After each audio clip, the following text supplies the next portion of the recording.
History has been made as Secretary of Homeland Security Alejandro Mayorkas has been impeached by the House of Representatives. Now, Mayorkas' impeachment represents the first time in more than a century that a member of the cabinet has been impeached. Here's the moment that happened. Let's watch. On this vote, the yeas are 214 and the nays are 213. The resolution is adopted. President Biden responded to the GOP's impeachment, writing, "History will not look kindly on House Republicans for their blatant act of unconstitutional partisanship that has targeted an honorable public servant in order to play petty political games. Sadly, the same Republicans pushing this baseless impeachment are rejecting bipartisan plans Secretary Mayorkas and others in my administration have worked hard on to strengthen border security at this very moment, reversing from years of their own demands to pass stronger border bills."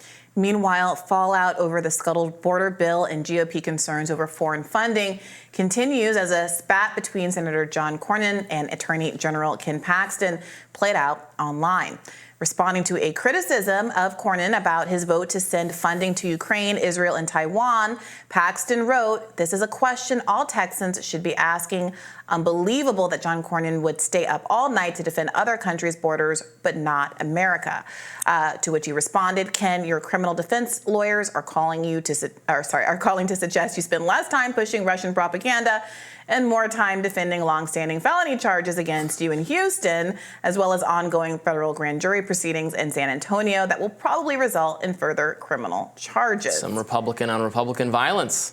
Yeah. I mean, the real Republican on Republican violence is Republicans opposing what is ultimately a Republican border bill after clamoring for it for months, if not years. And I do think the posture of this, choosing to impeach Mayorkas, when there is a bill pending to actually give you so much of the border security funding and changes that you've been asking for this entire time, is really odd. And we should keep in mind that this impeachment is likely to go nowhere in the Senate. There's not going to be any substantive change here. Purely performative. But it's performative, and there are a lot of questions here about whether the American public ultimately will care that the work that Congress seems to be able to get done is basically throwing proverbial apples and tomatoes at each other and booing each other and getting in these kind of fisticuffs online, instead of passing legislation that materially changes the status quo in the United States, a status quo that increasingly voters, Republicans and Democrats alike, think is untenable with respect to the border. Yeah, I mean, sure, but I think Republicans are listening to their Republican constituents, their supporters who want this action taken, who blame Mayorkas for maybe fairly or unfairly for the situation at the border and wanted action taken, even if it is performative. Again, in terms of the bill, it was attached to all of that foreign funding that is clearly unpopular, not just with conservative primary voters, but also many Democrats and independents and everyone. So I was not at all sad to see it go down to defeat. Frankly, even the border provisions of it, I had a lot of issues with in terms of, what we're allocating tons more government funding to that's actually going to solve the problem. But here we are. It's interesting to note the margin there, but one vote. This is how close things are getting in the House, and they're getting even closer. George Santos' seat replaced by a Democrat. The Republican majority in the House razor thin. They can afford, I think, like 2 defections now in any situation. Well, the first impeachment vote failed, as I understand it, in part because Steve Scalise was out for cancer treatment. He was back yesterday, which changed this outcome. But as you point out, now that George Santos' seat is flipped, the margins become even narrower. But, look, if I were the Democrats, to be honest, I don't even know how much energy I would give this. I wouldn't even be that upset. Okay, yeah. Congratulations. It's like a kid showing you their crappy art from school. Like, you did a thing, but it has no relevance in the real world. In the real world, the stakes are that there is, frankly, a draconian right-wing border bill, which I personally am happy isn't passing, just as I'm happy that the funding for Ukraine and We're all happy. Israel isn't We're passing. happy here. But in terms of their political agenda, Republicans who say they want this a border bill, they want more security at the border, Republicans, most of which, let's not lose sight of the fact, also support funding for Ukraine and Israel, are basically, they put themselves into a situation instead of getting 2 things that they want. I mean, they clamor for with the border bill attached to the the foreign aid funding bill are now going to probably maybe be in a situation where it's just a clean funding bill that passes. So how does that benefit the voter base? Most Republicans do support funding for Israel. Elected Republicans, certainly. Yes. I don't know that most of them at this point support Ukraine funding. I think that they do.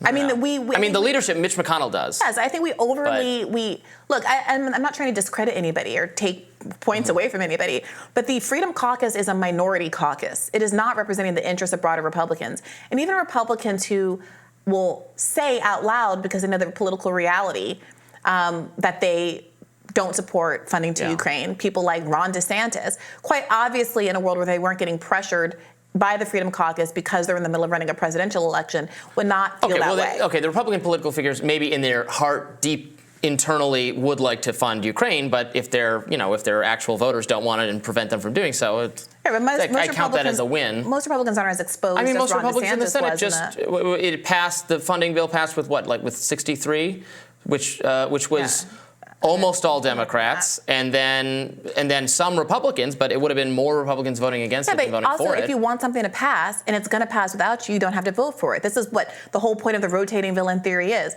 Why would a bunch of Republicans, knowing that it's politically unpopular, stick their necks out to vote for a bill that is going to pass anyway when they know their constituents are going to be mad? They're just getting cover from Democrats at this point. So you got to look at people's records.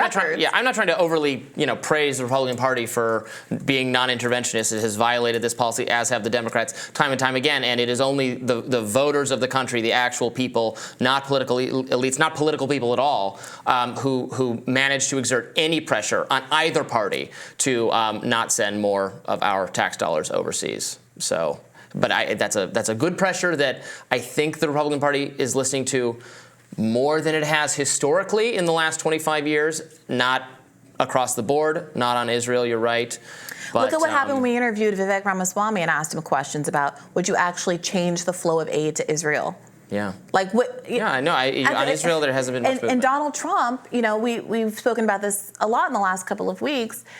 He has rarely been pinned down on answering the kind of questions about whether or not he would meaningfully change the current funding dynamic on foreign aid if he were president instead of Joe Biden. He worms out of these kinds of questions. He basically defaults to saying things like, well, Russia would never have invaded Ukraine if I were president. The October 7th would never have happened if I were president. Okay, well, that's not an answer about what you prospectively plan to do if you are president. And I think that he is being opaque about that because he knows it's a lose-lose situation. I want to know from him now, will he stand for, in the way that Joe Biden continues to stand for, Netanyahu not doing substantially what we want him to do with respect to Gaza and continue to do the funding? Is he going to sit there and take this level of disrespect for what we want them to do with the money? Or will he perceive it as disrespect because he substantially agrees with what Netanyahu is doing and doesn't see the political risks the way that Biden does? I mean, Biden's base and Trump's base are different. Biden, I don't think necessarily has an organic, actual disagreement with Benjamin Netanyahu, but he knows he's getting flack for politically. If Trump never thought he was getting Muslims in Michigan and needed them to win, then maybe he doesn't give a fig and simply is happy to let Netanyahu do what he wants to do, and he is not disrespected in the least because they're of one mind. Yeah, that could be the case. We need to hear more from Trump to figure out where he stands, for sure. More Rising right after this.